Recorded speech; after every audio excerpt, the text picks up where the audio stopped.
Welcome back guys. Ever accidentally deleted photos you want to keep? Don't worry. In this video you will learn simple and safe way to restore recently deleted photos on your phone using built-in feature and trusted recovery option.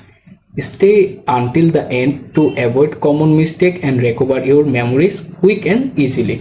Now let's get started. First thing first, open the gallery app on your phone. This video I am using Samsung phone. You can use another phone at the same process or likely maybe different. After that, look at the bottom menu bar here, find the menu icon. Tap to open it. In the menu, look for the trash or recycle bin option available. Click on it. Within the page, you can see the all of deleted photos and videos listed there. Find the photo if you want to recover. Simply tap to hold it. After that, look for the bottom menu bar, find the restore button, tap on it and automatically recover it on your phone. But please note, this track show item deleted from gallery, my files and some third-party apps. This item will be permanently deleted after 30 days before will not be restored them.